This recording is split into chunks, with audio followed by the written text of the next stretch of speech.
Happy New Year. This is the first day of 2026. So, Happy New Year. I know it may seem a little weird to say happy at this time of year, given the situation and the circumstances we're in on every level. But I read this wonderful article that talked about how this breaking apart, this fracturing of everything that we know is one of the ways in which living systems, natural systems, rethink their capacity.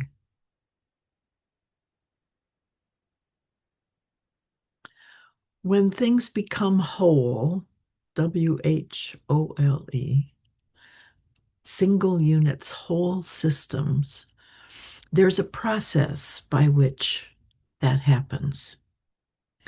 And the relationships in that system are designed to fit the processes. Those processes are designed to make the system function correctly.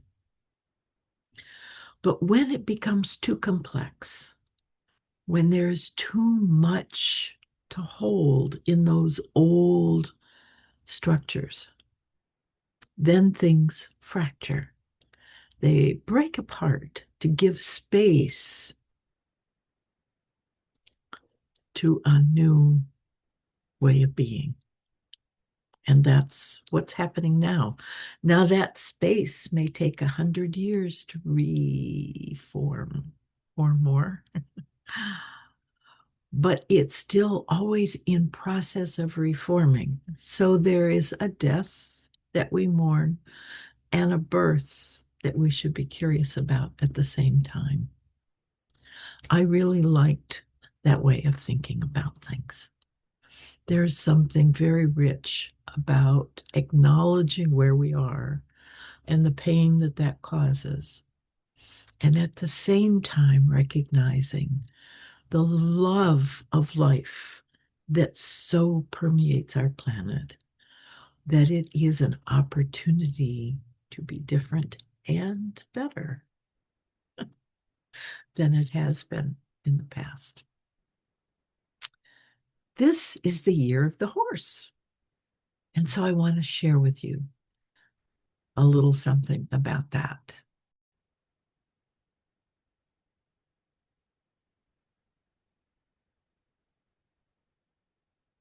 This is the year of the horse.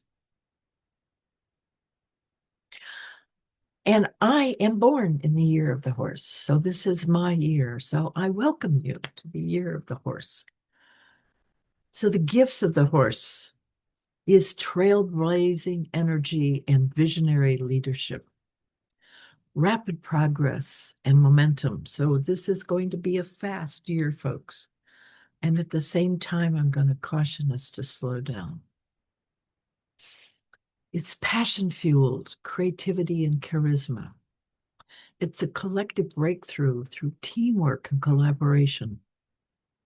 And it's a fierce authenticity and the independence that comes with the recognition of interdependence. The year of the horse.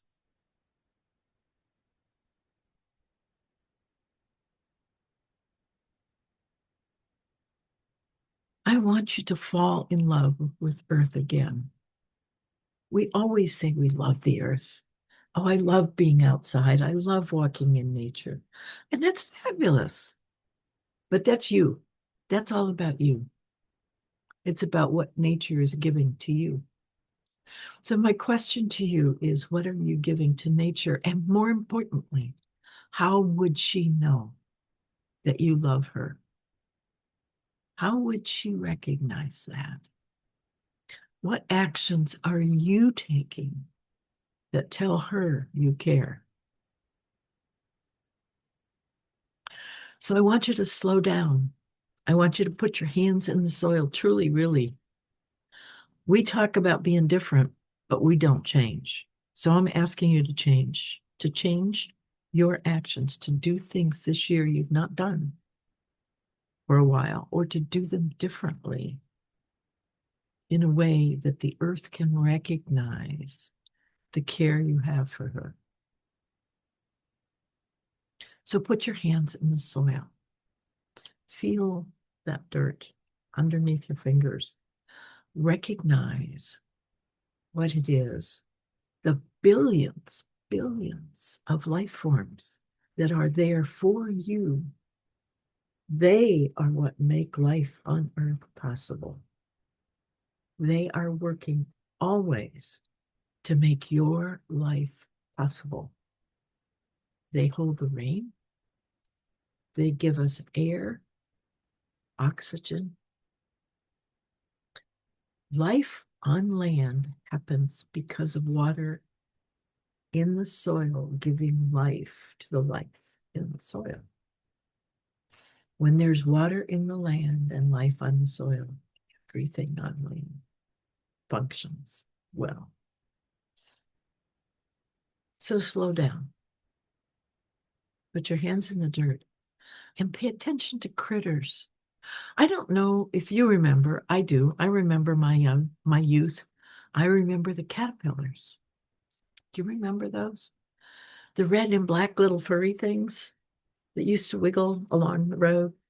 And they were so prolific that there were stories about how you could tell the kind of winter that was coming based on the amount of red in the caterpillar's coat.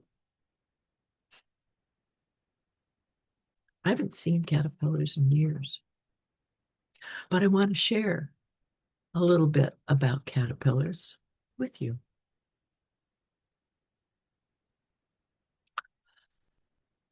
Look at this. Caterpillars are amazing. There are so many caterpillars, different kinds of caterpillars, and they're all different. They're beautiful. They're exquisite. Look at this, how different they are.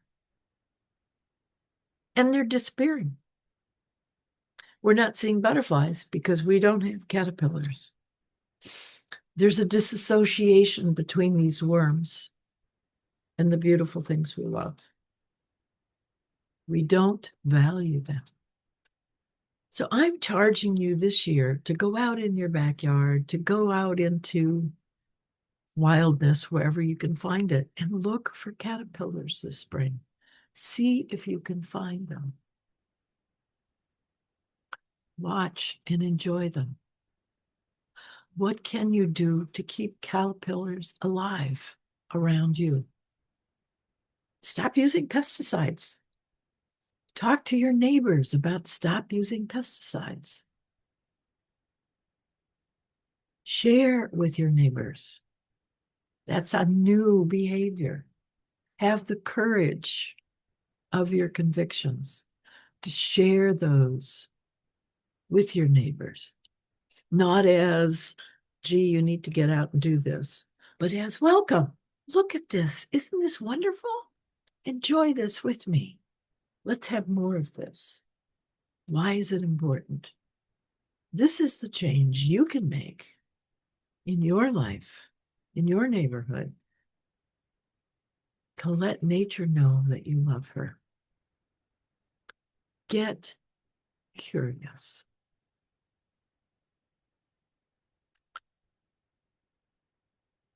But that's not enough.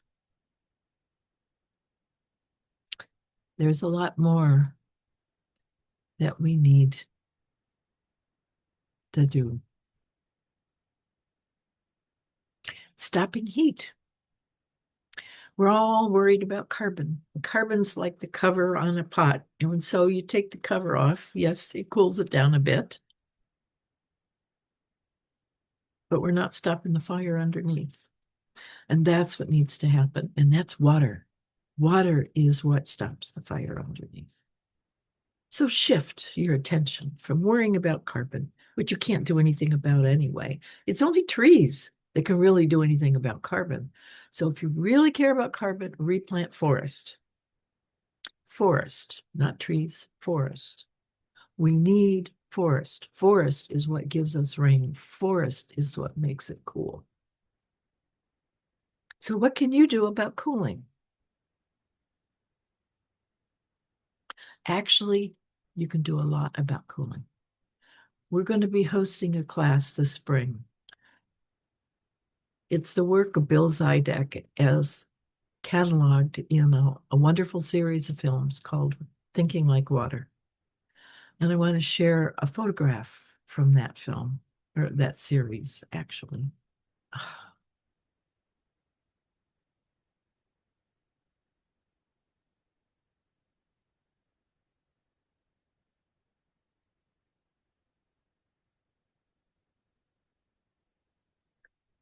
This photo for me really expresses all I see is love.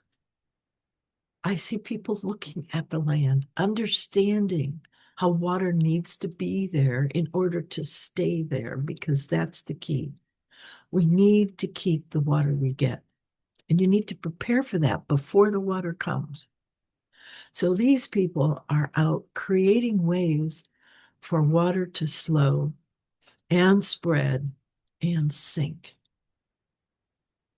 Did you know that the Earth has tilted 31.5 inches, that's almost a yard, on its axis because we've taken water out of the aquifers? That much water has been removed from the aquifers. At the same time, we've lost 2,600 gigatons of water from the land in the last 17 years worldwide, sucked up into the air, where it stays until it can't stay any longer, and then it falls in these torrents that we call flooding. And we worry about the flooding, and we worry about the drought, but we aren't working to keep the water we need.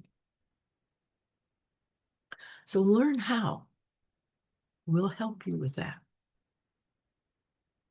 Learn how to keep water on your land, on the land you're responsible for. If you live in a house of about 2,000 square feet in Spokane weather, which is 17 inches of rain a year, very dry, that house will collect 22,000 gallons of water.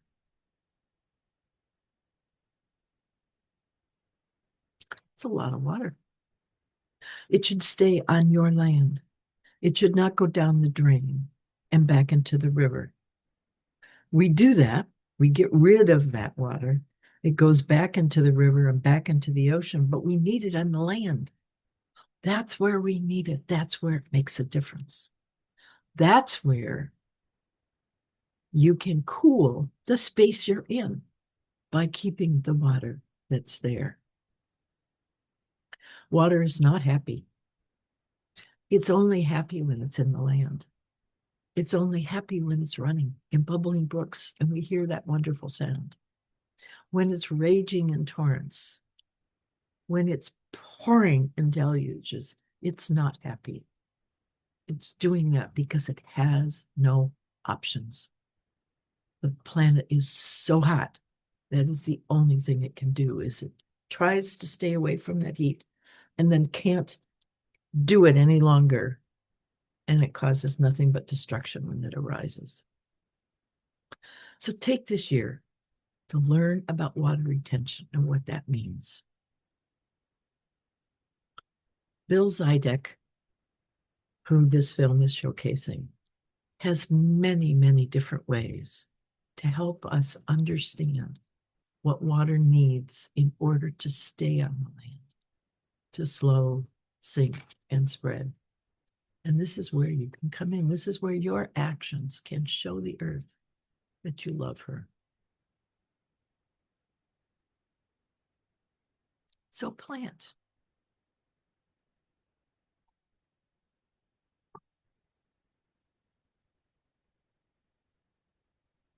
Planting is wonderful. And we plant for ourselves. We plant the plants we want, you know? So plant natives, not those ornamentals. Plant for the earth. Give creatures the food they need.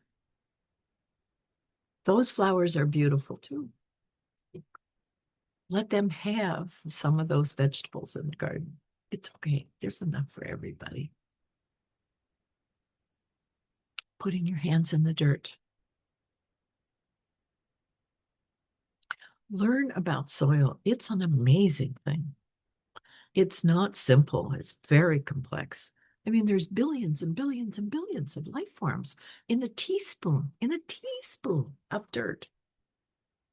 That should tell you something. When dirt is dead, and it's dirt, when soil is dead and it's dirt, there's no life.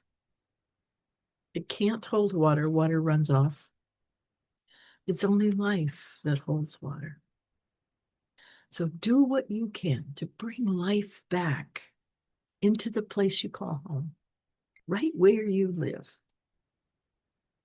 That's a way of letting Earth know that you love her. So I want you to do this, but I want you to do something else too. I want you to share it. I want to hear your stories.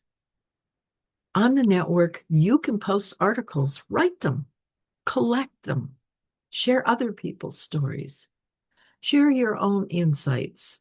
What did curiosity bring you and release to you and expose to you this year? Share those stories. Share videos. You can post videos on the network. Share your expertise. What did you learn that other people should know as well? Do that publicly on the network. Be engaged. Let me know what you're doing. I would love to hear your stories. Earth loves life, and we should love life too. Our life, the planet's life, the more than human life around us. And we need to let it know we can. That's what this year is all about. So, welcome to 2026. Happy New Year. Share it with me, would you? I really, really want to hear stories.